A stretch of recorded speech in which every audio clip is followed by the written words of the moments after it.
4번 역함수 관계 보면 처음에 나와 있는 게 지수함수랑 로그함수는 서로 역함수 관계다. 이거 뭐 교과서가 대놓고 제시한 거잖아요. 근데 그걸 떠나서 역함수 하면은 고1 때 배웠던 거 떠올려 보면 두 함수의 그래프 개형이 y는 x 대칭이라고 배웠죠. 즉 식에서 x랑 y를 바꾸는 거라고 배웠을 텐데 문제에서는 y는 x를 웬만하면 잘 안 그려줘요. 너가 알아서 찾아라 라는 의도로. 그러니까 문제에서 그려주던 혹은 말을 안 줘도 내가 알아서 y는 x를 그려놓고 시작하셔야 됩니다. 그래서 저도 여기다가 반드시 y는 x를 그리고 시작하라고 적어놨죠. 그 지수로그가 이렇게 있는 다음에 얘네 둘만 덩그러니 있는 게 아니라 뭔가가 하나 더 나와요. 근데 어떤 게 나오냐면 얘네 둘이 y는 x 대칭이잖아요. 그래서 이 성질을 써먹기 위해서 자체적으로 y는 x 대칭인 도형을 하나 줍니다. 뭔 소리냐면 가장 많이 나왔던 그 도형이 기울기가 마이너스 1짜리인 직선, 이런 게 많이 나옵니다. 이걸 왜 주냐면 기울기가 마이너스 1짜리인 직선은 이 마이너스 x를 좌변으로 옮기면 x 플러스 y는 a가 되니까 x랑 y랑 자리 바꿔봤자 똑같죠. 그러니까 y는 x, 자체적으로 y는 x 대칭이네요.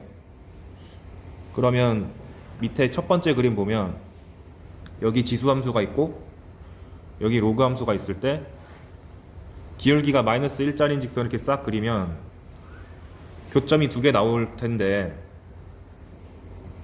이 점과 이 점의 관계가 보자마자 y는 x 대칭 관계인 걸 알아내라 라는 취지로 나옵니다.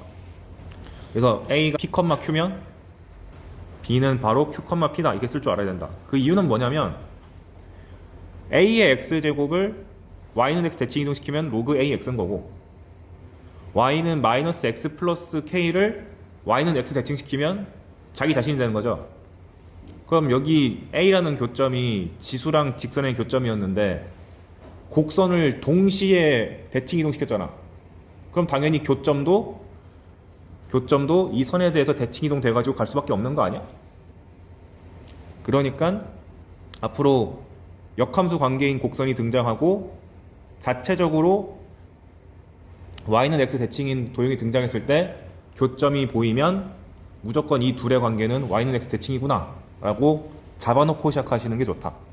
그리고 딱 그림만 봐도 그림이 이상하게 그려지지 않았으면 딱 봐도 대칭이고 보이긴 해요.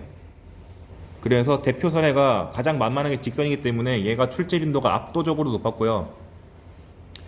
근데 이제 이것만 나온다는 보장이 없잖아요. 자체적으로 y는 x 대칭인 도형이 두 가지가 더 있습니다.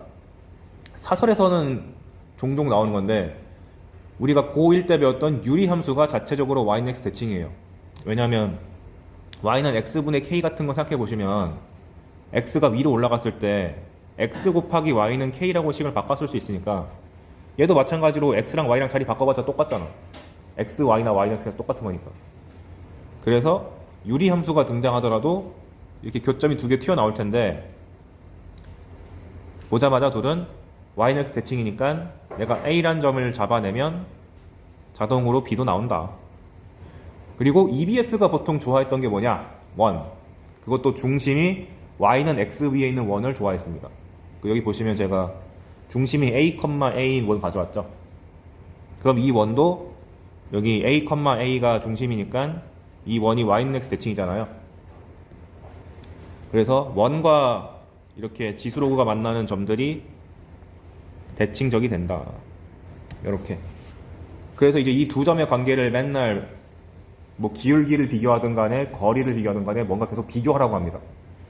어떻게 비교하는지는 이제 뒤에서 보여드릴 거고요. 일단 이렇게 점을 잡아 놓는 것 자체가 너무 중요하다.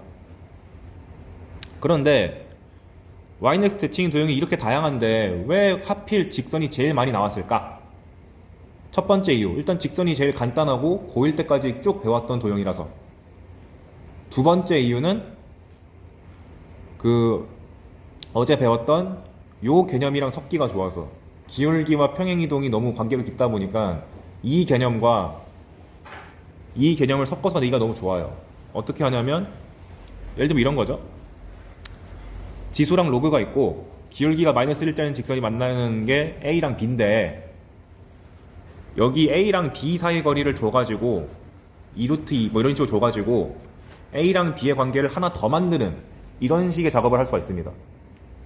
만약에 A랑 B의 사이의 거리가 2루트이면은 얘 기울기가 마이너스 1이기 때문에 X 대 Y가 1대 1이 돼가지고 요 간격이 두 칸 될 거 아니에요.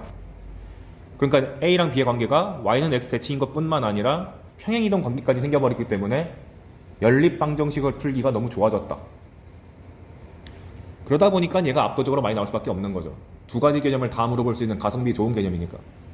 그래서 직선이 나왔을 때는 여기 내가 밑에 적어놨듯이 특히 기울기가 마이너스 1짜리인 직선이 주어지면 X절편이랑 Y절편을 나타내라고 적어놨잖아요. 이게 뭔 뜻이냐? 너무 지저보니까 한번 지워놓고 다시 보면 여기가 지수함수, 여기가 로그함수, 얘는 기울기가 마이너스 1짜리인 직선 이렇게 있으면 교점을 A, B라고 했을 때 A가 P, Q면 자동으로 B는 Q, P라고 잡는 것까지는 확보. 그 다음에 이 직선이 X축, Y축이랑 만나는 점에다가 여기가 K고 여기가 K다 를 세팅한 다음 그러면 요 전체 길이가 얼마가 되죠? K니까 K 루트 2죠. 그리고 여기 Y축과의 교점과 A까지의 거리랑 B부터 X축까지의 거리랑 당연히 똑같겠지. 점이 대칭적이니까. 그래서 이 길이가 같다. 얘까지 자주 쓰여요. 그런 다음에 문제상에선 분명 A랑 B에 대한 관계도 뭐 하나 줄 거야. 그러면 A랑 B에 대한 관계가 튀어나오면은 가운데 길이가 확보가 되는 거고, 그 다음에 전체 길이를 내가 이미 알고 있는 상태니까 지금 내가 파란색으로 진하게 칠해놓은 이 길이들도 다 튀어나와서 분석하기가 참 편한 상황이 됩니다. 그래서 이 상황을 가장 많이 연습하시는 게 좋겠죠. 실제로 기출문제에 이런 형태가 제일 많고 변형도 이 직선에 대한 변형 문제가 제일 많기 때문에 앞으로 1년 동안 이거 쭉 풀다 보면은 이 유형을 틀릴 수가 없어요. 근데 주의사항, 이게 처음 등장했을 때는 진짜 이쁘게 얘가 밑이 A인 지수면은 얘도 밑이 A인 로그를 줬거든요. 근데 자꾸 이것만 되니까 지겨웠나봐. 약간 변형이 들어갑니다. 뭐냐면 두 함수가 주어지긴 주어졌는데 지수랑 로그인데 역함수 관계가 아닌데 역함수랑 비슷하게 생겨먹은 경우가 있어요. 무슨 소리냐면 여기서 2의 x가 주어졌는데 반대편에 그럼 로그 2x가 있으면 참 기분 좋을 텐데 밑을 2라고 안 줘. 로그 3x 이렇게 줄 수 있어요. 의도적으로 약간 다르게. 그러면은 망했다. 역함수 아니니까 나 못 풀어. 이게 아니고 이렇게 역함수랑 굉장히 유사한 게 주어지면은 강제로 한 놈 잡아서 걔에 대한 역함수를 하나 더 그려주세요. 저 같은 경우는 로그보다는 지수를 좀 더 선호하기 때문에 로그 3x가 등장했으니까 이 녀석의 역함수인 y는 3의 x제곱을 내가 알아서 그려줍니다. 그럼 여기에 3의 x를 내가 알아서 그려주고 밑에는 로그 3x가 있는 거겠죠. 그런 다음에 상황은 아까랑 비슷해요. 또 뭐 y는 x 대칭인 도형이 나올 거야. 기울기가 마이너스 1짜리인 직선 같은 거. 그리고 보나마나 지수 함수랑 만나는 점을 A라고 잡고 뭐 x1, y1 이렇게 물어볼 거고 이렇게 제시할 거고, 로그랑 만나는 점을 B라고 한 다음에 x2, y2라고 할 텐데 분명히 이제 저 x1, y1, x2, y2를 막 비교하라고 기억, 니은, 디귿 주겠죠? 근데 이 상태에서는 비교가 너무 힘드니까 3의 x제곱이라는 역함수를 도입하면 여기 A가 있고 B가 있는데 방금 배운 바에 의하면은 3x제곱이랑 로그 3x가 마이너스 대칭이니까 여기 있는 B랑 여기 내가 새롭게 만든 3x제곱이랑 직선이랑 만나는 점을 C라 그러면 B랑 C랑 무슨 관계지? Y는 x 대칭인 관계일 수밖에 없죠. 그러니까 A가 x1, y1이고 B가 x2, y2일 때 C를 잡을 때 x3, y3라고 잡는 게 아니고 B를 대칭 이동시킨 거니까 y2, x2라고 잡으면 되겠다. 이게 대칭 이동돼가지고. 그러면 이제 A랑 B를 비교하는 문제가 아니라 A랑 C를 비교하면 되죠. 너무 잘 보이잖아. 둘의 기울기를 비교하라고 그래도 원점과의 기울기를 비교하라 그러면은 너무 대놓고 C를 이은 게 훨씬 더 큰 게 보이고, 그 다음에 X1이랑 Y2 사이의 대소관계도 대놓고 보이고, Y1이랑 X2 사이의 관계도 대놓고 보이니까 훨씬 비교가 편해집니다. 그래서 이렇게 밑을 다르게 주는 역함수랑 비스무리하게 나오면은 강제로 내가 역함수를 만들어주면 된다. 그 내용을 여기다가 왼쪽에다가 열심히 다 글로 써놨으니까 한번 다시 읽어보시고 복습할 때, 여기 보시면 지수함수가 하나 등장했어요. 근데 이 x제곱 마이너스 1, 그 다음에 밑에 파란색 곡선은 로그 함수인데 얘도 약간 이동시켜가지고 로그 2의 x 마이너스 1이었습니다. 그리고 마찬가지로 또 기울기가 마이너스 1짜리 직선 줬어요. 그럼 뭔가 우리가 배운 성이랑 비슷하기는 한데 얘랑 역함수 관계인지를 한번 째려보니까 y는 로그 2의 x 마이너스 1을 y는 x 대칭시켜보면 x랑 y랑 자리 바꿔보고 로그를 없애기 위해서 양변에 밑이 2인 지수를 취한 다음에, 그럼 y 마이너스 1이 2의 x제곱이니까 실제로 이 녀석의 역함수는 2의 x제곱 더하기 1이죠. 아이씨, 서로 역함수 관계가 아니네? 그럼 뇌정지하는 게 아니라 역함수가 없으면 내가 만들면 되지 해가지고 y는 2x제곱 플러스 1을 내가 강제로 만든다. 그래야지 역함수 관계에 대한 성질을 써먹을 수 있으니까. 그러면 주어진 이 직선과 만나는 점이 a, b라고 주어졌을 때 내가 새롭게 만들어낸 함수, 요 함수랑 만나는 점을 c라고 표현하면 아까랑 동일한 논리로 b랑 c랑 y는 x 대칭이다. 그리고 a, 그러면은 만약에 a가 x1, y1이고 b가 x2, y2면은 아까랑 같은 논리에 의해서 c도 y2, x2라고 내가 잡아낼 수 있다. 근데 얘가 더 그 조건을 잘 준 게 뭐냐면, 내가 새롭게 만들어, 잠깐만, 지수함수를 잘못 적었네. 2x 플러스 1이 여기 있는 게 아니라 뒤에 붙어야 되죠. 죄송합니다. 이 지수함수랑 새롭게 만든 지수함수랑 기존의 지수함수랑 무슨 관계야? 평행이동 관계잖아요. 얘 왼쪽에 있는 지수함수에서 오른쪽으로 가려면은 x방향으로 한 칸 가고 y방향으로는 마이너스 한 칸 가야 되죠. 그 말인 즉슨 x증가량분의 y증가량이 현재 1대 마이너스 1이네. 그럼 기울기가 마이너스 1짜리인 직선이랑 만나게 하면 교점이 두 개 생길 텐데, 이때의 x증가량이 1이고 y증가량이 마이너스 1이네. 이 길이가 루트 2인 게 바로 튀어나오네. 이것까지 내가 써먹을 수 있게 된다. 그래서 이런 식으로 평행이동까지 등장했었다. 그 다음 밑에 5번 보시면 보통 기억, 니은, 디귿 선지가 주어지면은 기억번에 압도적으로 많이 나오는 게 뭐냐, 이런 식으로 뭐 a가 x1, y1이다 라고 세팅한 다음에 기억번에 자주 주는 게 뭐냐면 x1의 범위가 몇부터 몇 사이게, 이게 맞니 틀리니, 이런 거 잘 줘요. 이걸 어떻게 푸는지에 대해서 제가 좀 정리해왔습니다. 원래 엄밀하게 풀려면은 수학2에서 배운 사이값 정리를 쓰는 게 맞는데, 저는 사이값 정리로 단 한 번도 푼 적도 없고, 애초에 수학1인데 수학2 개념을 끌고 와서 푸는 것도 이상하잖아. 어떤 느낌으로 하냐면, 제가 여기 써놨듯이 격자를 이용을 해놨죠. 격자가 뭐냐, x축, y축이 있을 때 특정 숫자에 대해서 이렇게 수직선을 쭉 그리고 그 다음에 수평선을 쭉 그려서 만든 이런 선들을 격자를 만든다 그러고, 이 교점을 격자점이라고 그러는데, 그럼 용어에 집착하지 말고 약간 이렇게 바둑판처럼 만드는 행위가 근사값 찾는데 무지하게 도움됩니다. 요령은 뭐냐면, 보통 지수로그 함수에 대해서 기억, 니은, 디귿 문제가 나오면 밑이 보통 2거든요. 왜 하필 2를 주느냐, 2의 x랑 로그 2x의 관계를 물어보는 문제나 3의 x랑 로그 3의 x의 관계를 물어보는 문제나 본질적으로 똑같아. 결국 역함수 관계인 걸 물어보고 싶은 거잖아요.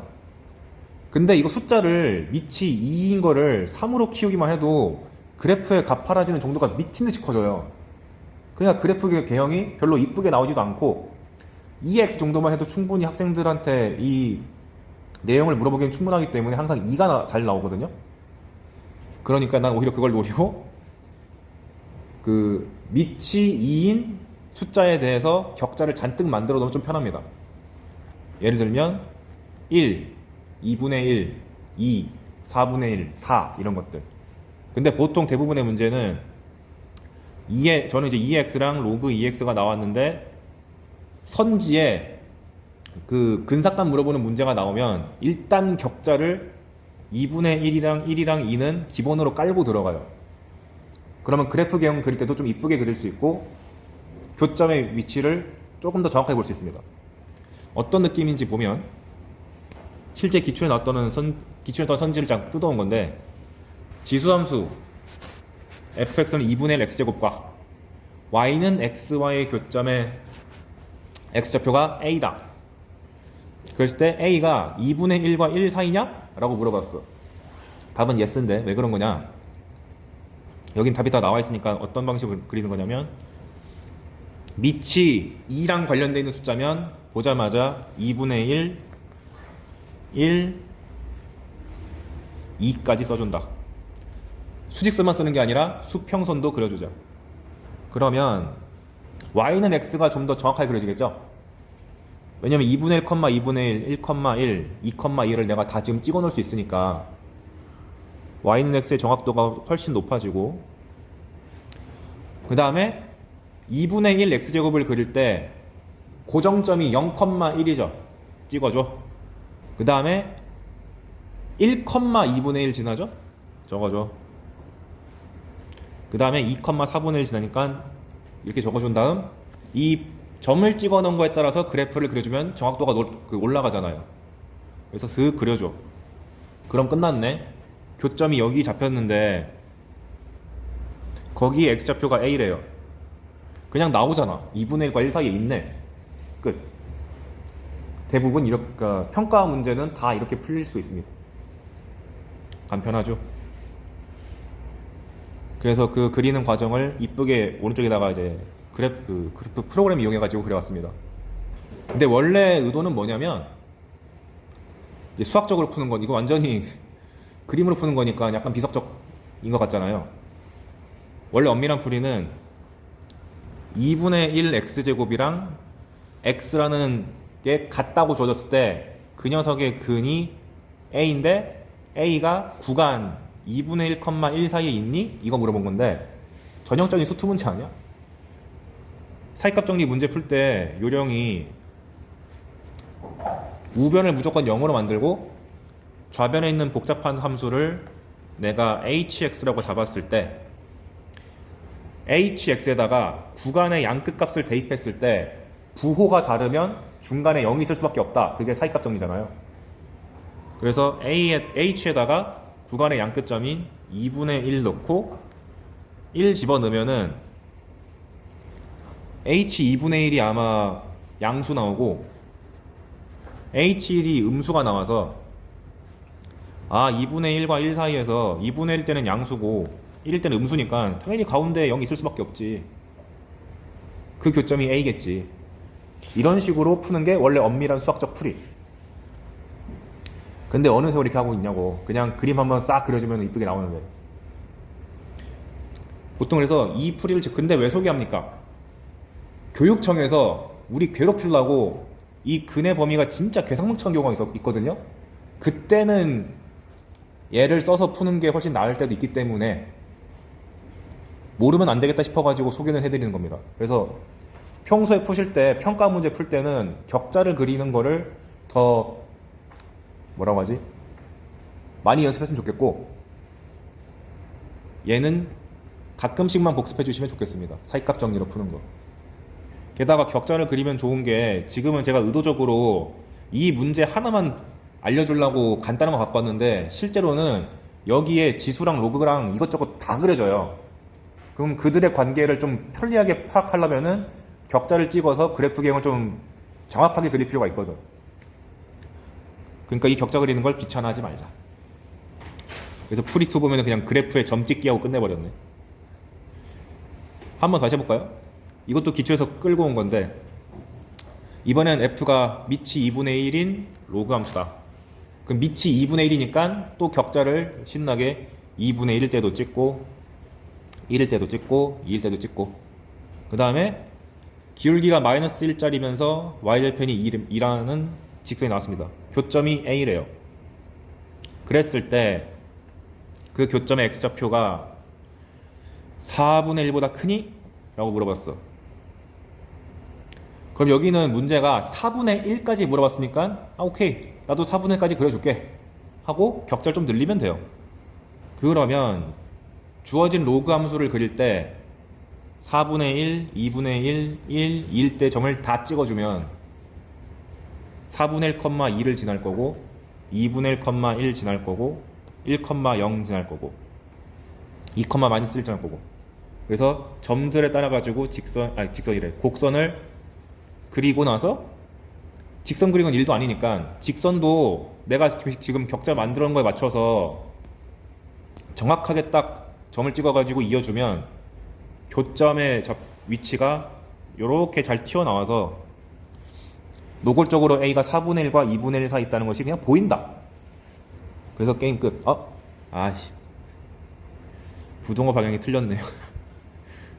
이거예요. 하루 걸러 하루 나오네. 죄송합니다. 얘도 4점짜리 있었던 기억번 선지였던 것 같습니다. 됐죠? 그래서 이런 느낌으로 하시면 되겠다. 그래서 3분의 1이랑 밑이 3 같은 거를 못 내는 게 어차피 이렇게만 해도 애들을 이 이론 모르면 잘 틀려버리거든. 굳이 3까지 확장시킬 필요가 없다. 그리고 가장 어렵게 나온 게 지금까지는 그래도 y는 x라든가 y는 마이너스 x 플러스 2라든가 직선이 등장했는데 가장 최근 기출이 2차 함수를 던졌습니다. 밑이 2인 지수함수랑 2차 함수 2-2x제곱의 교점의 x좌표가 a다. 양수인 쪽만 하자. 그랬을 때 그 녀석이 2분의 1과 1 사이냐? 라고 물어봤어요. 그럼 뭐 별 수 있나 또 해야지. 밑이 2니까 격자를 그리실 때 고려해야 되는 숫자가 2분의 1이랑 1이랑 2일 텐데 여기서 하나 주의할 점. 지수함수는 항상 양수죠. 그러면 이 f가 g랑 만나려면 g도 양수인 부분에서 만나야 되는 거 아니야? 그래서 이런 식으로 범위가 노골적으로 제한되어 있는 녀석이랑 다른 녀석이랑 만나는 점을 구하라 그러면 제한되어 있는 녀석에 맞춰서 나머지 녀석이 같은 부호를 가지는 게 언젠지를 파악을 해주는 게 좋아요. 딱 거기만 그리면 되잖아. 전체를 다 그리는 게 아니라. 이 얘기는 삼각함수 때 또 나옵니다. 아무튼 지금 상황에서는 비교 대상이 양수인 함수이기 때문에 2-2x제곱이 언제 0 되는지를 찾아서 그럼 x가 풀마 1이니까 그럼 x가 마이너스 1부터 1 사이에서는 양수니까 거기만 그리면 되겠다 라고 판단하면 되겠지. 그래서 저도 격자를 아까는 제가 2분의 1과 1과 2만 찍었었는데 비교 대상인 녀석이 양수인 부분이 마이너스 1부터 1까지 그리면 되는 거니까 반대편에 있는 마이너스 1과 마이너스 2분의 1 그리고 양수와 음수의 경계인 0까지 감안해서 격자를 그렸습니다. 그래서 이게 격자 그린 거 보이시죠? 그런 다음에 이제 점을 성심성의껏 찍어주자. 그러면 마이너스 1일 때는 2분의 1을 지날 거고요. 지수함수가. 그 다음에 0,1 지날 거고 1,2를 지날 거고요. 근데 문제는 지금 2분의 1부터 1 사이에 근이 놀고 있는지를 물어봤으니까 2분의 1일 때 값을 f에도 넣어줘야 돼. 그러면 2의 2분의 1제곱이니까 이거 루트 2잖아요. 여러분 루트 2의 근사값 기억나시나요? 중3 때 배우지 않았나? 얼마 정도 되죠? 기억 안 나? 1.4 얼마죠? 요거 정도는 기억하기를 권장드립니다. 얘가 2분의 3보다 작잖아. 1.5보다. 즉 격자 같은 거 찍을 때 아까 전에 우리가 계속 2분의 1, 1, 2가 있는데 지금 간격이 2분의 1이다가 갑자기 1로 점프 뛰었잖아요. 간격을 2분의 1로 통일시키다 보면 중간에 2분의 3이 나오잖아. 얘랑 루트 2랑 비교시킬 수 있기 때문에 루트 2 정도는 근사값 기억해도 괜찮습니다. 그래서 아무튼 2분의 1 때에 f 값을 찍으면 루트 2니까 2분의 3보다 살짝 밑에 찍어줘야 돼. 그래서 열심히 연결시켜주면은 이 빨간 지수함수가 나오는 거고, 그 다음에 2차 함수에 대해서도 격자에 대해서 점 다 찍어주면 마이너스 1,0, 마이너스 2분의 1, 2분의 3, 마침 비교하기 좋네.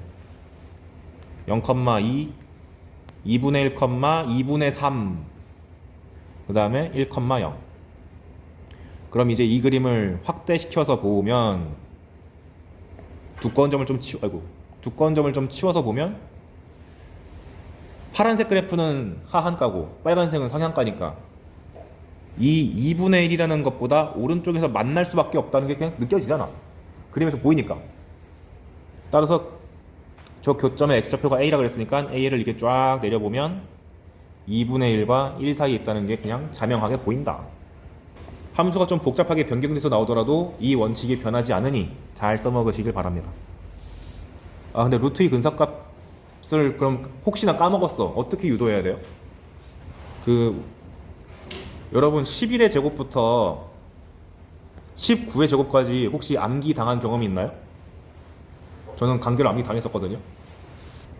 11의 제곱이 121, 144, 169, 196, 225, 256, 289, 324, 361 인데 여기서 11이 아니라 중간에다가 다 점을 찍으면 1.1제곱, 1.2제곱, 1.3제곱, 1.4제곱 이런 식으로 하면은 그 소수점 아래 한 자릿수에서 제곱을 한 거니까 1.21, 1.44, 1.69, 1.96, 2.25 이렇게 찍히겠죠. 그러면 루트 2의 의미는 제곱해서 2가 되는 수잖아. 근데 1.4 제곱은 제곱했더니 2보다 살짝 작고 1.5 제곱은 2보다 살짝 크잖아. 그러니까 루트 2가 이 사이에 들어갈 수밖에 없네. 이렇게 하면 돼요. 여러분들이 이런 제곱수 같은 경우는 중학교 때 많이 암기 당했을 테니까 혹여나 루트 3 같은 것도 궁금해지면 본인 제곱수를 쭉 나열한 다음에 300 근처가 뭐가 있지 하고 째려본 다음 여기 있네. 1.7 제곱이 2.899, 1.8 제곱이 3.24니까 가운데 3이 있겠구만 하면서 루트 3은 대충 1.7 얼마 이렇게 유추할 수 있다. 근데 이걸 막 달달달 외운다기보다 일단 당장은 루트 2가 1.4 정도 된다만 해도 당장은 큰 문제 없을 겁니다. 혹시나 6평, 9평에서 2 이상의 근사값을 요구하면 그때 이거 이 책으로 돌아와가지고 그때 한번 배웠던 것 같은데 하면서 보면 돼요. 그래서 근사값을 대처하는 요령은 이거면 충분합니다. 자, 그 다음에 기역, 니은, 디귿 선지에서 거의 항상 나온다고 봐도 괜찮은 기울기 표현을 한번 봅시다. 뭐냐? 기울기라 하면 x 증가량분의 y 증가량인데 요런 느낌으로 나와요. x1 빼기 a분의 y1 빼기 b 라고 하면 이 빼기에 주목해가지고 x1, y1과 a, b를 잇는 직선의 기울기다 이렇게 해석한다. 그래서 예를 들면 지수가 이렇게 있을 때 여기 위에 한 점 x1, y1을 문제에서 제시를 하고 한 점 a, b를 준 다음에 선지에서 이런 걸 구해봐라 라고 하면은 진짜 계산하라는 게 아니고 그림에서 기울기를 그려서 기울기의 대조관계를 판단해라 라고 보는 거죠. 그래서 몇 가지 예시를 들었습니다. 실제로 저는 이제 수학과니까 있어 보이려고 문자 도입해가지고 a, b라고 했는데 실전에서는 a나 b 중에서 0을 섞는 경우가 많아요. 그래서 여기 나온 예시들 다 보시면 x1분의 y1이라 하면 대놓고 0과 0이 숨어져 있는 거기 때문에 원점과 x1, y1을 지나는 직선의 기울기인 거고 살짝 바꾸면 오타가 닿네. 두 번째가 1, 0입니다. 죄송합니다. 수업 중에 제일 많이 하는 말이 죄송합니다 같아요. 얘 같은 경우도 x1 빼기 1 위에는 빼기가 없으니까 빼기 0이 생략되어 있구만. 그래서 1, 0과 x1, y1을 지나는 직선의 기울기. 그럼 위에 같이 더하기가 나오면 더하기를 빼기로 봐가지고 y1 마이너스 1 이렇게 봐서 0,-1과 x1, y1을 지나는 직선의 기울기 이렇게 하면 되겠지. 그래서 보통 어떤 식으로 출제를 하냐면 지수가 이렇게 있을 때 여기다가 x1, y1 주고 여기다가 x2, y2 준 다음에 지수함수에 있는 중요한 점, 고정점은 0,1이죠. 그런데 지수함수는 아래로 볼록이다 보니까 이렇게 기울기를 이으면 노골적으로 대소관계가 등장해요. 딱 봐도 위에 있는 게 더 가파르잖아. 그럼 얘가 더 큰 거죠. 이 말을 이제 기울기 표현으로 줘서 x1 빼기 0분의 y1 마이너스 1이 x2 빼기 0분의 y2 빼기 1보다 크니? 이렇게 물어보는 경우가 많다. 근데 이렇게 물어보면 참 더 기분 좋을 텐데 이놈의 자식들이 또 안 보이게 하려고 x1과 x2를 양변에 곱해줘서 이런 식으로 주는 경우가 태반이에요. 그러면 힌트가 뭐냐? 이렇게 밑에 있는 숫자가 다르면 뭔가 이상하다. 보통 왜냐면 지수함수는 아래로 볼록이라는 기울기랑 무척 밀접한 관련 있는 함수인데 왜 기울기를 안 물어봤지? 심지어 왜 같은 좌표 내에 있는 숫자를 안 썼지? 라고 의심을 하고 몰아줘야겠다. x1과 y1이랑 같이 놀아야 되고 x2랑 y2랑 같이 놀아야 되니까 기울기 표현이 나오면서 그 같은 숫자끼리 놀게끔 나눠줘야지 해서 강제로 아까 보여드렸던 것처럼 이렇게 기울기 표현으로 오히려 끌고 올라와야 된다. 그래서 밑에 아마 내가 다 써놨을 것 같은데 기울기식 변형 해가지고 이렇게 두 점 x1, y1이랑 x2, y2가 주어졌을 때 원점과의 기울기를 비교해봐라 라고 하면은 원래 근본은 x1분의 y1이랑 x2분의 y2를 비교하는 것이 맞지만 우리 괴롭히려고 얘를 y1이랑 x2랑 자리 바꿔서 x1분의 x2, y1분의 y2 이딴 식으로 바꿀 수도 있는 거고 아니면 분수 자체를 없애버려서 양변에 x1, y1을 곱해가지고 x2, y1이랑 x1, y2를 비교하라 이런 식으로 낼 수도 있겠다. 하지만 속지 마시고 무조건 동일한 숫자끼리 몰아붙여서 기울기 표현으로 가는 것이 맞습니다. 그래서 밑에 그 아래로 볼록에 대한 얘기를 적어놨어요. 지수함수나 로그함수는 아래로 볼록 또는 위로 볼록이다 설명한 거고 아래로 볼록의 성질은 곡선 위에 점만 잡아가지고 기울기를 쭉쭉쭉 잡다 보면은 계속 증가할 수밖에 없다. 그래서 여기 보시면 아래로 볼록일 때 여기 위에 선에 대해서 점 잡으면 기울기를 이렇게 잡아도 계속 증가하고 한 점을 고정시킨 다음에 기울기를 이렇게 잡아도 계속 증가하고 미적분하는 친구들은 이제 이 점에서 접선의 기울기를 잡아도 계속 증가하고 이런 것까지 알 수 있게 되는 거지. 위로 볼록은 따로 외우지 마시고 아래로 볼록만 제대로 외운 다음에 그거에 반대 하면 되죠. 그래서 요거 잘 기억해 두셔야 된다. 매우 잘 나옵니다. 마지막 6번 거리 표현 같은 경우는 평가원에서 출제한 적은 없는 것 같은데 EBS나 혹은 사설에서 이런 표현도 등장할 수 있다 하고 매년 경고를 주는 유형 중 하나예요. 거리 표현. 뭐냐? x제곱 더하기 y제곱 하면은 떠오르는 게 대부분 학생들이 원이요 이러거든요. 아니야, 그럼 안 돼. 애초에 원의 방정식을 유도할 때 어떻게 유도했지? 중심과 원 위의 점 사이의 거리가 일정하다. 즉 점과 점 사이의 거리 공식을 통해서 유도했거든요. 그러니까 얘를 바라볼 때도 x제곱 더하기 y제곱을 보면은 루트가 숨어 있다고 생각해야 돼. 루트 x제곱 더하기 y제곱에다가 다시 제곱 때린 거다. 그러면 루트 x제곱 더하기 y제곱이란 것은 0,0과 x, y 사이의 거리 아닌가? 거리를 물어보고 싶은 건데 루트를 주면 우리가 너무 눈치채기 편하니까 제곱을 해가지고 숨기는 거예요. 그래서 여기 보시면 예를 들어서 x1 빼기 1제곱 더하기 y1 더하기 1제곱 이런 식의 표현이 나왔다. 그러면 1, 마이너스 1과 x1, y1 사이의 거리를 물어보고 싶었는데 나 못 보게 하려고 루트를 숨겼구먼 이렇게 인식해야 돼. 그리고 조심해야 되는 게 결국 루트가 없는 거니까 거리를 구한 다음에 제곱까지 하는 거를 잊으면 안 됩니다. 거리 구해놨는데 예를 들어 내가 원하는 거리가 2가 나왔어. 근데 보기에 답이 2가 있으면 애들 이거 2 찍어요. 큰일 난다. 제곱이니까 4 해야 되죠. 그럼 우리가 지금까지 배운 거리가 뭐가 있는지를 언급하면 딱 1교시 끝날 것 같아. 그래서 거리 계산, 점과 점 사이 거리는 당연히 그냥 공식하면 되는 거고, 두 번째가 점과 직선 사이의 거리를 구하는 거는 공식 기억하시죠? 루트 a제곱 더하기 b제곱분의 절대값, 주어진 점을 직선에다 대입한 값을 절대값 씌워서 분자에다가 얹어줬기. 이걸 응용해서 나오는 게, 이건 단원 불문하고 아셔야 되는 거, 원이 등장했을 때 점 하나가 주어지고 원 위에 점에 대해서 거리의 최단거리나 최장거리를 구하라 그러면 무조건 중심까지 일단 거리를 구하신 다음에 덜 가면 가장 짧은 거고, 중심까지 간 다음에 반질만큼 더 가면 최대인 거고, 이거는 수원, 수투, 미적, 기하 뭘 하든 간에 꼭 아셔야 되는 거니까 나온 김에 복습하시라고 적어둔 겁니다. 그리고 직선과 원이 등장했는데 거리 구하라 그러면은 마찬가지로 보자마자 직선과 중심 사이 거리부터 구하세요.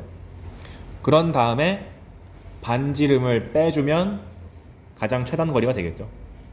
요거는 언제 나올지 모르는 아주 빈출되는 거니까 거리에 대한 내용도 요 정도 다 소화하면 되겠다. 그러니까 보시면은 전부 다 직선과 곡선의 관계, 즉 직선의 방정식에 대한 이론, 그 다음에 역함수 관계, 거리 관계, 이거 다 고1 때 배운 거잖아요.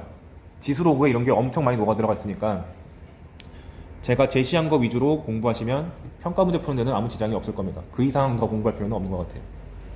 문제 2번. 이게 이제 가장 최근에 나왔던 적당한 수준의 a의 n 제곱근 중 실수. 자연수 n이 2부터 11까지 제한되어 있을 때 마이너스 n제곱 더하기 9n 마이너스 18의 n 제곱근 중 음의 실수가 존재하도록 하는 n값을 다 구해라. 그러니까 과거에는 개수만 물어봤는데 이런 식으로 이제 부호를 따진다든가 근이 어떤 형태를 띠고 있는 것까지 이제 물어본다. 이런 거 나오면 보통 여기 부분이 굉장히 복잡한 경우가 많아요. 얘가 일단 A의 n제곱근에서 A에 해당되는 사실을 강조하기 위해서 저는 써둡니다. 내가 안 헷갈리기 위해서. 그러면 A의 n제곱근에서 따질 때 1순위로 따져야 되는 것이 일단 n이 짝수냐 홀수냐였고, 그 다음에 저 A라는 녀석의 부호가 양수인지 영인지 음수인지가 되게 중요했는데, 그 말인 즉슨 저 2차 식이 양일 때랑 영일 때랑 음일 때를 내가 찾아야 된다는 얘기인데, 기왕이면은 함수의 그래프로 그리면은 바로 튀어나오니까 요 2차 함수를 그냥 한번 그려본 거예요. 근이 3이랑 6이면서 최고차항이 음수인 2차 함수니까 그리는 거 되게 쉽잖아요. 그래 놓고 보니 이제 양수인 부분이랑 음수인 부분을 너무 쉽게 찾아냈고, 이제 n이 짝수일 때랑 홀수일 때를 분류해 보니까 n이 짝수면 a의 n제곱근 중에서 음의 실수 나오려면은 플러스 마이너스가 다 포함된 경우인 a가 양수인 경우밖에 없다. 그러면 여기서 애들이 또 실수하는 거, 짝이라고 써놓는데 쏘는 다음에 양수는 4, 5네 4, 5 이렇게 쓰던 바보들도 있어요. 전제 조건을 까먹지 맙시다. 짝수인 것만 따져야 되는 거니까 4밖에 안 되는 거고,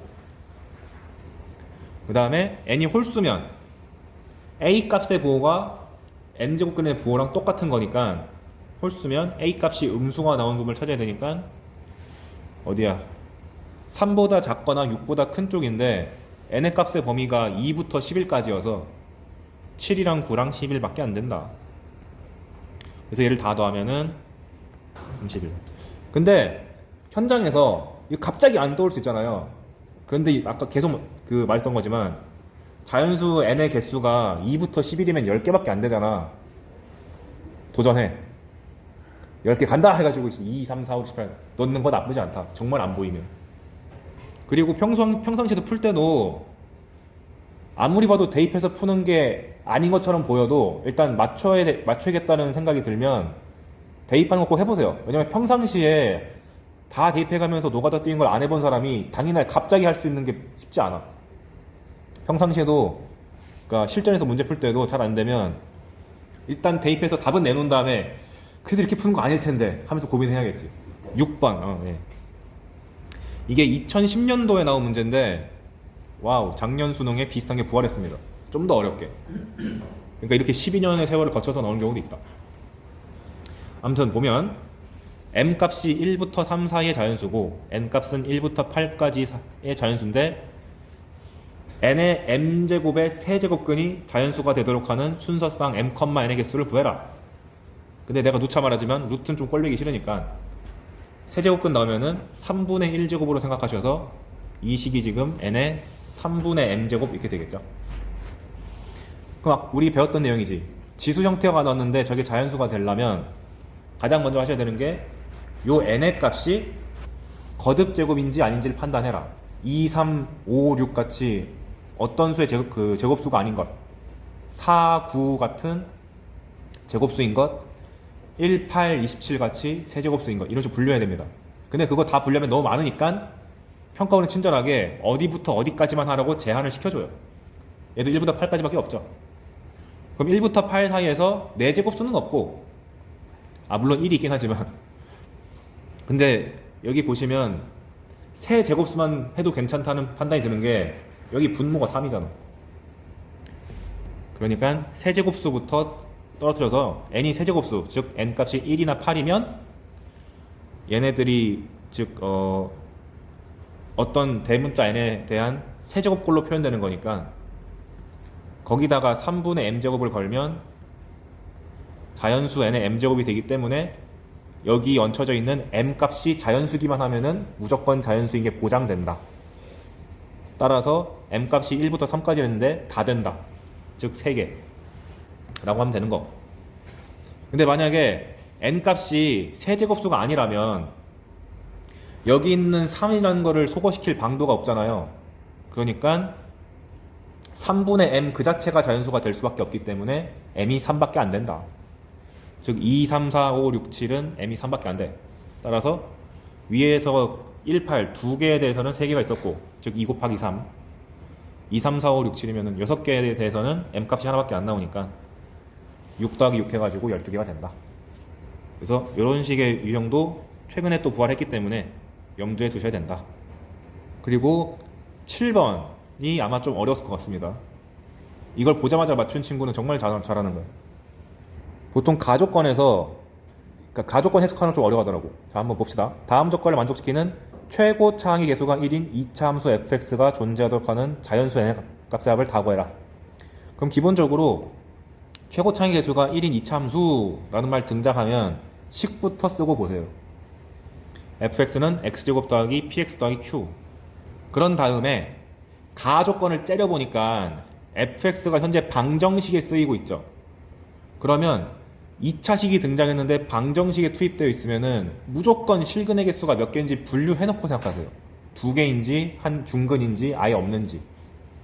이건 수학2까지 가는 분류체계니까 꼭 아셔야 됩니다. 특히 수학2 준킬러에서 이런 사고방식 물어보는 거 너무 많이 나와. 왜냐면 고1 때 판별식이다 뭐다 해가지고 2차 방정식 근 분류하는 거 엄청 많이 배웠는데 당연히 물어보고 싶을 거 아니야. 자, 그 상황에서 x에 대한 방정식 xn제곱 빼기 64 곱하기 fx는 0은 서로 다른 두 실근을 갖고 각각의 실근은 중근이다. 이 멘트를 해석 못하는 친구가 많더라고. 일단 종류가 두 개라고 줬죠. 서로 다른 두 실근이니까.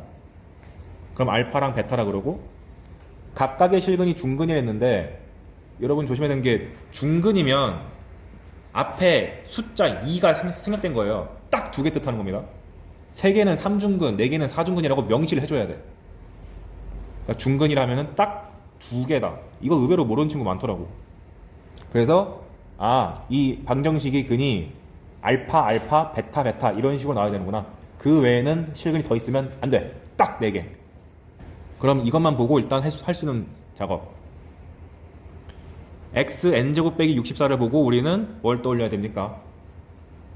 얘가 0 될 때는 xn제곱이 64란 뜻인데 얘는 64의 n제곱근 중 실수만 뜻하는 거죠. 이걸 보는 게 너무 어렵기 때문에 당시 학생들이 많이 틀렸다. 근데 설령 이 해석이 바로 안 떠올랐어도 어떤 방정식이 주어졌는데 자연수가 떠있네? 잘 모르겠네? 그럼 사고방식 두 가지. 일단 n에다가 1, 2, 3, 4를 넣어가면서 근의 종류가 어떻게 튀어나오는지를 관찰. 그럼 그럼 실제로 n에다가 1, 2, 3, 4 넣어보면 홀 쓸 때랑 짝 쓸 때랑 개수가 달라진다는 게 바로 보여요. 그래서 안 보이는 친구들은 n에다가 1 넣어서 x 빼기 64, 2 넣어서 x제곱 빼기 64, 3 넣어서 x세제곱 빼기 64 이런 식으로 시도를 했어야 된다. 그 평가가 되게 친절한 거야. 64는 2의 6제곱이니까 1, 2, 3, 4 했을 때 근이 직접적으로 구해지니까 판단도 편하거든. 근데 이거조차 시도도 안 하고 몰라 별표 치고 넘어가기 이러면 안 된다. 그럼 기왕 쓴 김에 한번 보면 홀수일 때는 근이 1개 나오네요. 짝수일 때는 합차 공식에 의해서 근이 2개 나오네요. 세제곱이면 64가 2의 6제곱이면 4의 세제곱이니까 실근이 하나밖에 안 나오네요. 4. n이 4면은 적어도 마찬가지로 합차 써가지고 근의 실근의 수 구해보면 2개 나오네요. 규칙이 보이잖아. 홀수일 때는 1개고 짝수일 때는 2개구만. 이런 식으로. 그리고 노골적으로 홀짝이 구분되어 있으니까 n이 홀수일 때랑 짝수일 때랑 분류해서 풀어야 되는구나 라고 좀 더 고급지게 생각할 수도 있는 거고. 근데 우리는 이미 다 배웠으니까 x n제곱이 64라고 하면은 보자마자 n이 홀수일 때랑 짝수일 때로 갈라서 실근의 형태가 어떻게 생겨 먹었는지 이미 알고 있다. n이 홀수면 그냥 64의 n분의 1제곱 정확하게 1개만 나오는 거고, n이 짝수면 플러스 마이너스를 다 가질 수가 있다. 자, 그러면 여기 보자마자 내가 x라고 쓴 이유가 뭐냐? 여기서 나오는 근이랑 x n제곱 빼기 64에서 나오는 근이랑 fx에서 나오는 근이랑 종합했을 때 알파, 베타 나와야 되는 거잖아요. 그럼 생각해봐. 여기서 1개밖에 안 나왔어. 근데 붙어있는 놈이 2차식이잖아요. 그럼 여기서 아무리 근이 많이 나와봤자 2개인데 합쳐서 3개니까 말도 안 되잖아. 탈락. 애초에 4개가 안 돼. 그럼 남은 거는 여기서 2개가 나왔으니까 합쳐서 4개가 나오려면 2차식에서도 근이 2개가 나오는 게 정상이다 라고 판단하시고, 심지어 x n제곱 빼기 64는 근이 뭔지 대놓고 줬잖아. 근데 그 근이 서로 다르잖아. 종류를 제시했죠. 그럼 당연히 정보가 없는 2차식은 얘를 따라갈 수밖에 없겠네. 동일한 근이 나와야 되니까. 즉 xn제곱 빼기 64라는 거에서 근이 64의 n분의 1제곱이랑 마이너스 64의 n분의 1제곱이 나왔는데, 이걸 정확하게 2개를 보유해야 되니까 fx가 0이 될 때 근도 이 녀석 2개가 돼야 된다. 그런데 이제 64까지 여기 근의 종류까지 왔으면 소인수분해를 하셔가지고 64를 2의 6제곱으로 바꿔서 이렇게 만드는 작업도 꼭 해주셔야겠죠. 그런 다음 이제 fx의 근이 뭔지 알았으니까 인수가 x 빼기 2의 n분의 6제곱 x 더하기 2의 n분의 6제곱이 나온다고 쓸 수 있겠다. 그럼 얘도 마찬가지로 합차니까 전개하면은 이렇게 튀어나오는구먼. 이제 나머지 읽어. 함수 f의 최소값은 음의 정수다. 바꿔 말하면 여기 마이너스 붙은 게 음의 정수를 했으니까 얘만 따지면 자연수다. 여기서 학생들이 또 실수했던 거, n이 짝수라는 전제를 위해서 깔았는데도 불구하고 순간적으로 풀었어!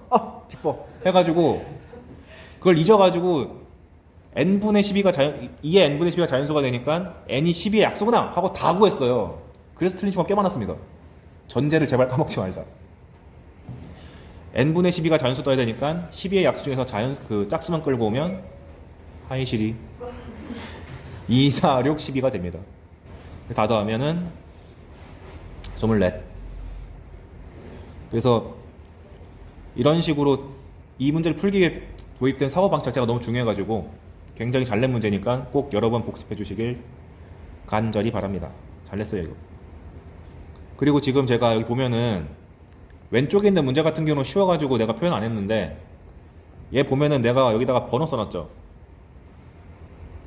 이런 식으로 문제를 풀다가 조금 난이도가 높은 문제가 나왔다 싶으면은 조건 하나하나 클리어 할 때마다 번호 붙이는 걸 권장드려요. 그래야지 어느 선에서 본인이 실수를 냈고 그 다음에 내가 어디까지는 확실하게 맞았는지를 검토할 때 너무 편합니다.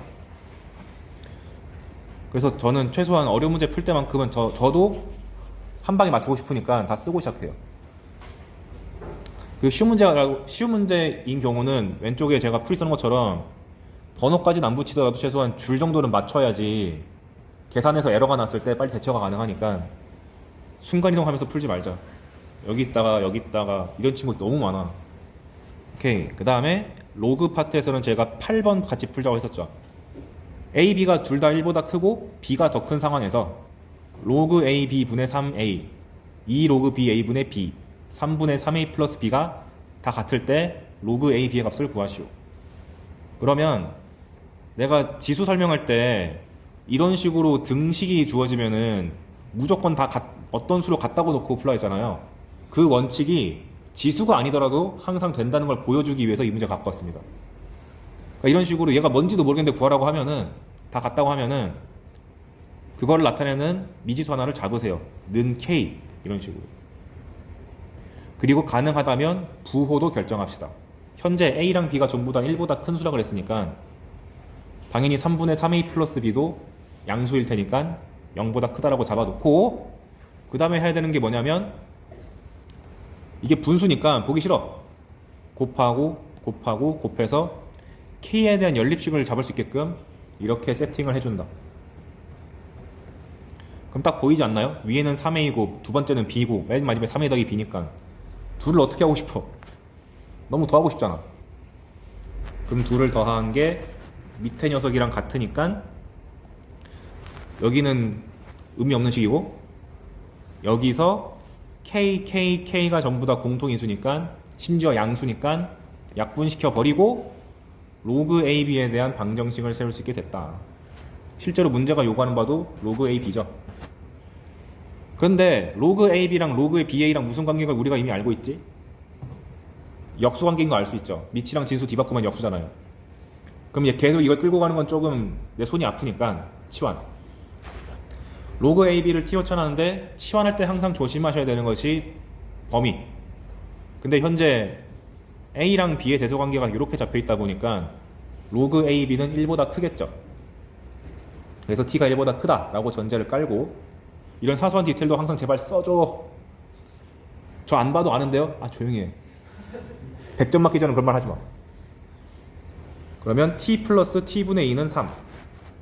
그러니까 양변에 T를 곱해서 2차 방정식으로 만들어가지고 뚝딱뚝딱 인수분해를 하면은 T 값이 1 또는 2가 나오는데 1보다 큰 숫자만 요구했으니까 2다. 이렇게 하면 되겠죠. 그래서 이런 식으로 등식이 2개 이상 붙었을 때는 는 K, 는 P 이런 식으로 어떤 미지수 하나를 잡아가지고 얘를 이용해서 연립하는 구조가 나올 수 있으니까 주의하십시오. 그래서 진짜 그걸 잘 써먹는 10번도 한번 봅시다. 내 양수 A, B, C, K가 있다. K제곱을 구하시오. 가 3의 A제곱이랑 5의 B제곱이랑 K의 C제곱이 같다. 아 좀 불쾌하네. 여기를 숫자로 안 줬네. 근데 어찌됐건 같다는 게 너무 많이 났으니까 그걸 다 나타내는 숫자를 하나 잡읍시다. P. 그러면 가조건만 보고 바로 해야 되는 것이 여기는 A를 P로 옮기고 B도 P로 옮기고 C도 P로 옮겨서 분수지수를 만드는 게 이 문제의 출제 의도라고 제가 예전에 설명했었죠. 그런 다음에 분명 얘네들이랑 관계식이 나올 거다. 특히 A분의 1, B분의 1, C분의 1을 적당히 섞은 관계식이 나올 거다. 그걸 나조건에서 굳이 로그를 통해서 줬습니다. 그럼 로그는 여기 빼기가 있으니까 내가 할 수 있는 짓은 나누기밖에 없어. 그래서 로그 C가 로그의 2A 플러스 B분의 2AB인데 로그는 어차피 1대1 대응함수니까 로그를 그냥 없애버리고 C는 이렇게 돼 있는데 여기서 내정지를 당하면 안 되고 내가 가지고 있는 재료가 C가 아니라 C분의 1이니까 뒤집어야겠다는 생각이 들어야 되는 거죠. 그래서 뭔가 식을 봤는데 어떻게 해야 되지? 라는 생각 들면은 위에서 얘가 변형된 식이 있는지를 체크하는 것도 좋은 방법입니다. 그러면 뒤집으면 C분의 1이 얘인데 약분 되는구먼.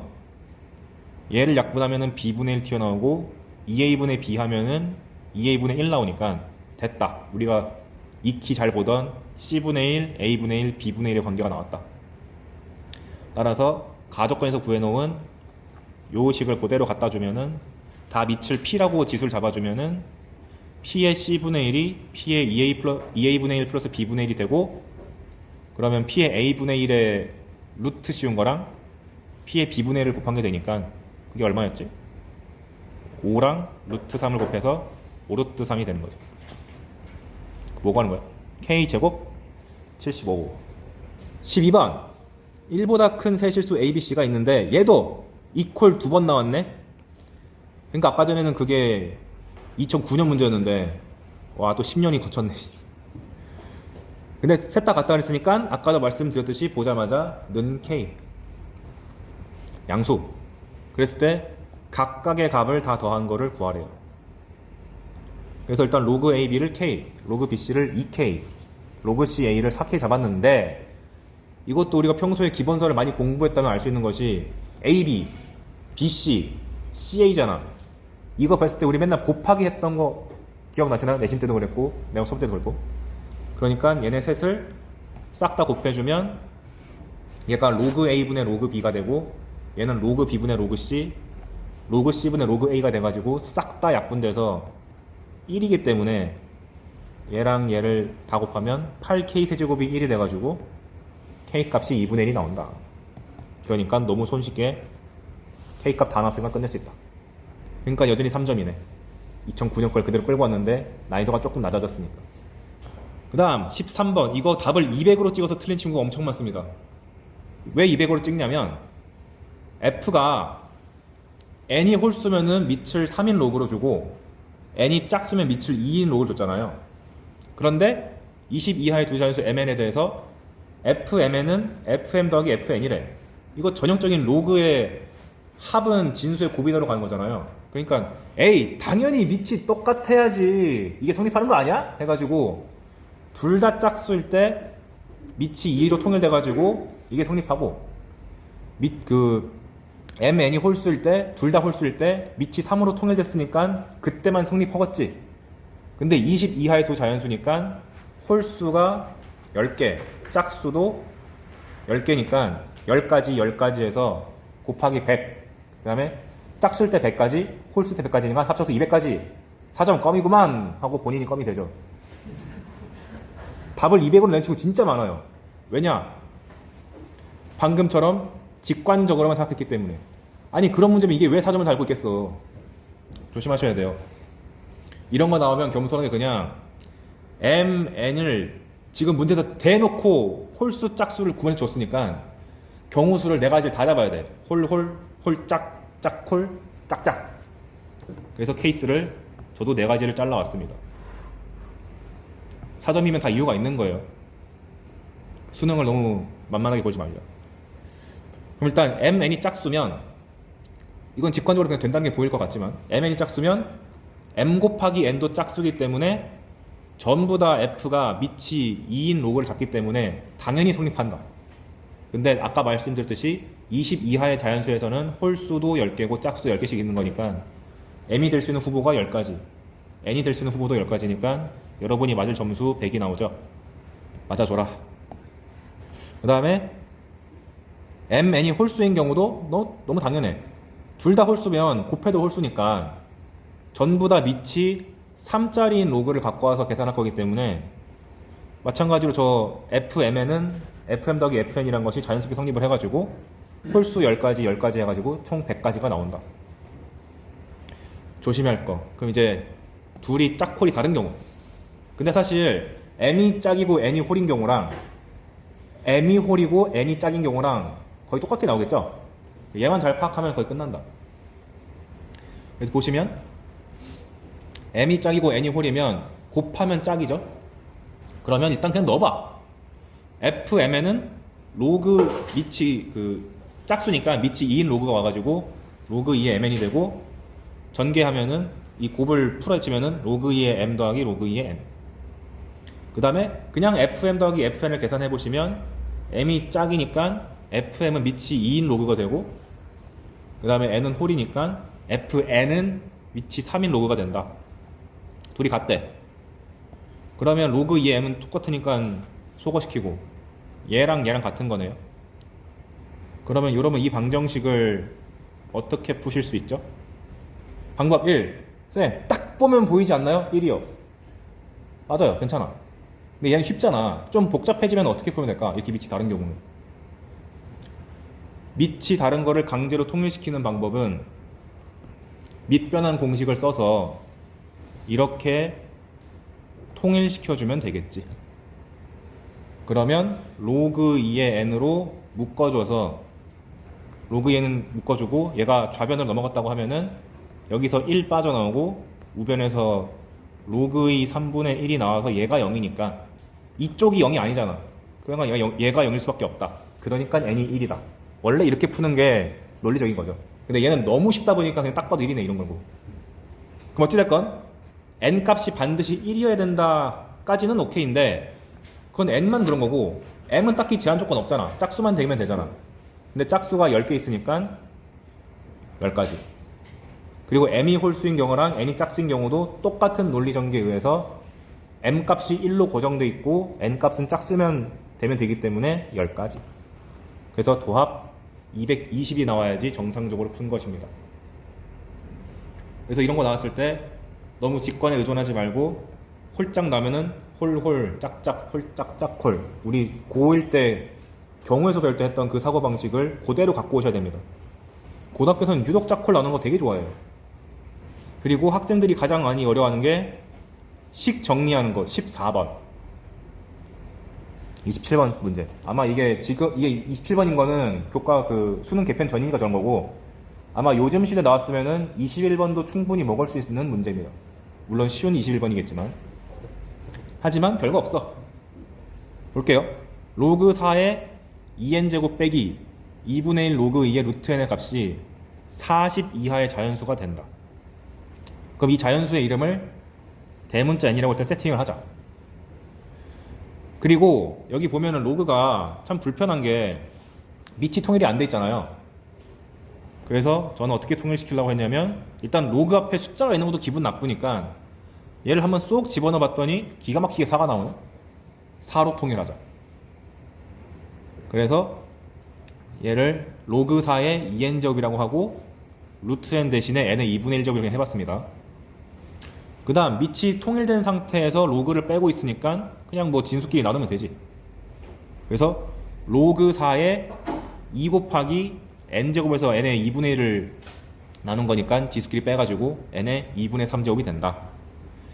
그게 40 이하의 자연수를 했으니까 그 자연수를 지칭하는 변수를 대문자 n이라고 잡고 제한 조건을 옆에다가 반드시 써주자. 밑줄만 친다고 끝나는 거 아니다. 한번 강조하기 위해서. 그런 다음 할 수 있는 게 별로 없으니까 이제 로그를 치워야겠죠? 양변에 밑이 4인 지수를 취해가지고 2 곱하기 n의 2분의 세제곱이 4의 거듭제곱. 그리고 제발 또 소인수분해. 4는 2의 제곱이니까 2의 2n제곱. 그리고 나서 내가 원하는 타겟은 n만 궁금한 거니까 2를 저쪽으로 보내버리면 n의 2분의 세제곱이 2의 2n-1제곱. 그러니까 여기가 홀수인 거네. 그리고 나서 이제 진짜 n만 남기기 위해서 2분의 3제곱도 없애기 위해서 양분의 3분의 2제곱을 이렇게 딱 걸어주면 이 n이라는 자연수가 이렇게 떠야 된다. 근데 제한 조건이 자연수 n이라고 했기 때문에 이 녀석이 자연수가 돼야 돼. 라는 말은 여기 붙어있는 지수가 0이거나 자연수가 돼야 돼. 이건 제가 개념 때 말했던 거죠. 그래서 써놨네. 3분의 4n-2가 자연수거나 0이다. 그럼 이게 딱 보면 보이면 참 좋을 텐데 안 보이는 친구들은 1부터 넣으세요 그냥. 왜냐면 기껏해야 저 대문자 n이 1부터 40까지의 자연수잖아요. 그럼 넣다 보면은 2, 5, 8, 10 이렇게 나올 텐데 규칙성이 대놓고 보일 거야. 특히 여러분들은 이미 등차 수열을 학습한 상태이기 때문에 규칙성이 잘 보일 거예요. 보니까 세 칸마다 세 칸마다 가는구만. 따라서 이 녀석의 개수를 세거나 혹은 합을 구하라고 해도 우리는 막힘없이 다 풀 수 있다. 그래서 14번은 이렇게 주어진 식을 차근차근 정리하는 요 과정을 자기 스스로 할 수 있는지를 꼭 몇 번 연습해 봤으면 좋겠어요. 16번 지수함수 fx는 a의 x-m제곱의 그래프랑 그 역함수의 그래프가 두 점에서 만나고 두 교점의 x좌표가 1과 3이다. a랑 m 구해라. 내가 여기서 하고 싶은 말이 뭐였냐면 역함수 일어날 때 내가 안 말한 게 하나 있어요. 뭐냐면 y는 fx랑 이 녀석의 역함수가 있을 때 둘이 교점을 가지면 그 교점은 대체 어떻게 찾아야 되는가? 즉 fx랑 f의 인버스 x랑 같아질 때의 실근은 대체 어디서 찾는가? 그래서 과거에는 이 f란 게 전부 증가함수밖에 안 나와서 fx랑 역함수의 실근을 가지려면은 무조건 y는 x에서 생겨야 돼. 왜냐? 증가하는 거 역함수를 구하면 이렇게 생겼을 텐데 얘네 둘이 y는 x 대칭이라며. 아이고야 망했네요. 다시 그릴게요. y는 x가 이렇게 있을 때 이게 f라고 치면은 f 인버스 x는 이거에 대해서 대칭 이동시켜서 그린 거니까 당연히 y는 x에서 교점 생기는 거 아니냐? 그래서 학생들이 대부분 이걸 외우고 있을 때 그냥 fx랑 x의 실근을 찾으면 된다 라고 기억할 텐데, 얘는 증가함수일 때는 참인데 증가함수가 아니라 감소함수일 때는 거짓입니다. 근데 워낙 증가함수만 출제가 됐다 보니까 학생들이 오해하는 거예요. 여기는 증가. 그러면은 감소는 어떻게 되는데? fx가 감소하면은 그 fa는 b이면서 fb는 a를 만족하는 걸 찾아야 돼요. 뭔 소리냐면 대표적인 사례가 y는 마이너스 x 세제곱 같은 거 생각해 보시면 요렇게 얘는 노골적으로 감소하는 함수죠. 그 상황에서 얘를 y는 x 대칭 이동 시켜보면 아이고 망했다. 이거에 대해서 대칭 이동시킨 그래프가 요렇게 나오거든요. 그럼 원본 함수랑 역함수의 교점이 y는 x의 전부 있지는 않잖아. 그런데 그림 자체는 이 파란색이랑 초록색이 y는 x 대칭이다 보니까 여기에 교점이 a, b라고 하면은 자동으로 여기가 뭐가 될 수밖에 없겠어요. b, a가 되는 게 인지상정 아니야? 대칭적이니까. 그래서 이런 순서상이 있는지를 찾아야 된다. 근데 저거 어떻게 찾아요? 걱정하지 마. 이거 나오면 무조건 킬러급이야. 참고 삼아 기억해두라고 그냥 한 겁니다. 원래 이거 제대로 공부하려면 수투에서 해야 돼요. 수원에서 이런 짓을 할 일은 없는데 높아시면 일단 언급을 해드릴게요. 그냥 요 그래프 하나 적어놓고 본인 실력이 충분히 쌓이면 이걸 안 가르치는 유명 강사는 아무도 없으니까 그때 가서 강의를 들어도 늦지 않다. 그 제가 찍어둔 것도 있으니까 나중에 올려줄 테니까 나중에 쌤, 저 드디어 1등급이 될 준비가 됐습니다 하면 이제 그때 한번 보시면 됩니다. 아무튼간 그래서 16번을 골라온 게 딱 그거 물어봐서 함수가 주어졌고 역함수랑 만나는 교점을 잡았는데 줬어. 근데 지수함수 같은 경우는 로그 함수의 교점을 구하는 게 불가능하니까 이걸 보고 진짜 로그 함수를 구해서 풀라는 게 아니라 fx랑 x랑 만날 때 실근이 1과 3이다 라는 표현을 이렇게 간접적으로 준 거구나 라고 인식해야 된다. 그 말을 알려주고 싶어가지고 3점짜리임에도 불구하고 갖고 왔습니다. 그럼 얘 실근이 1과 3이 됐으니까 대입하면 성립하는 거죠. 그래서 f1은 1이니까 a의 1-m제곱은 1. 그러면은 여기 있는 지수가 0 나와야 되니까 m 값은 1. f3이 3이 됐으니까 a의 3-m제곱이 3 나와야 되는데 아까 m 값이 1이 됐으니까 a의 제곱이 3이 돼가지고 a는 루트 3. 그래서 답 구하는 건 어렵지 않았다. 요 사실을 기억하는 것이 더 중요하다. 마지막 문제 17번. 딱 이거 하면은 시간 다 되겠다. a가 0과 2분의 1 사이에 있는데 직선 y는 x가 곡선 로그 ax와 만난 점을 p, p 그 다음에 로그 2ax랑 만난 점을 q, q라 하자. 옳은 걸 모두 고르시오. 그럼 보자마자 그래프부터 그리고 봐야 될 텐데 제가 그리는 요령은 저번에 제가 로그 함수 나왔을 때 밑을 비교하려면은 y는 1을 그리라고 했었죠. 그래야지 로그 ax는 1을 만족하는 것이 x값이 딱 a, 밑이 나오니까.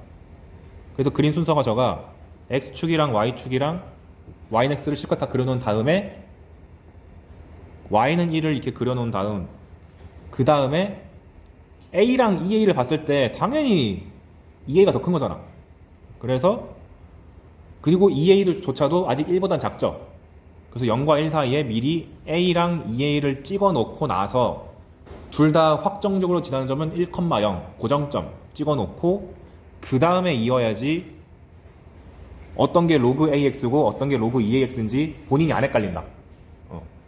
실제 이 문제도 그래프를 그려주지 않았거든. 즉 밑이 미지수로 나와도 너네가 대소관계를 파악해서 그릴 줄 알아야 돼 라는 게 출제 포인트였어요. 근데 이걸 이제 성공적으로 그리고 나면은 그 다음부터는 두려울 게 없잖아. y는 xy 교점이 p, p랬으니까 여기가 p, p 여기가 q, q라고 잡아놓고 갈 수 있다. 그러면 저번에도 말했지만 교점이 등장하면 무조건 해야 되는 것이 두 곡선에 다 대입해야 된다. 즉 p, p가 y는 x 위의 점이기도 하지만 y는 로그 ax 위의 점이기도 하니까 대입해줘서 p는 로그 ap. 그런데 어떤 함수랑 y는 xy 교점은 그 역함수의 교점과도 같은 거잖아요. 우리는 로그보다는 지수가 더 편하니까 로그 함수랑 y는 xy 교점은 지수 함수랑 y는 xy 교점과 같다. 그래서 지수에 관련된 식도 세워야 된다. 왜냐면 문제 풀 때 이 셋 중에 뭘 쓸지를 몰라. 그러니까 다 만들어 놓고 나중에 봐야 되는 거야. q, q도 마찬가지로 y는 x 위의 점이기도 하면서 y는 로그 2ax 위의 점이기도 하니까 여기다가 대입을 해줘가지고 q는 로그 2a의 q.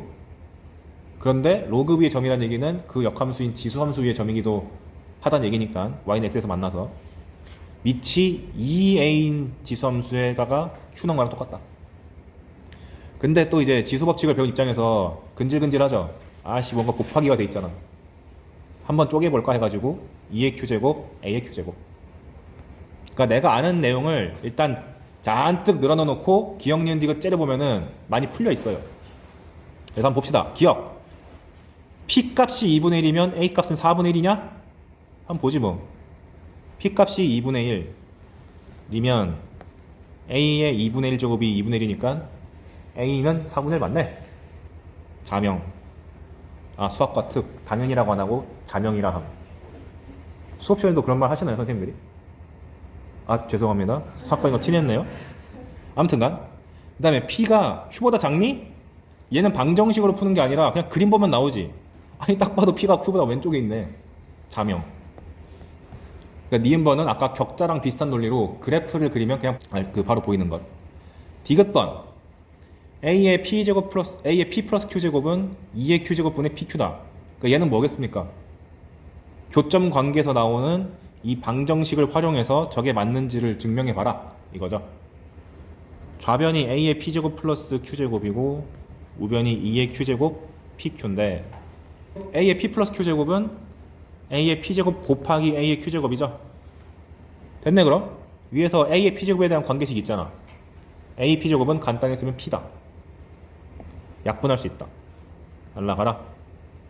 그 다음에 q에 대한 관계식은 q가 2a의 q제곱인데 지수법칙에 의해서 쪼개면은 2의 q제곱 a의 q제곱이니까 2의 q제곱에 a의 q제곱이니까 약분하고 다 소거되네. 오케이 맞는구만. 디귿도 참. 그래서 기본적으로 이런 그래프를 정확하게 그리고 교점 관계를 통해서 식을 세팅하는 것을 습관화하셔야 된다.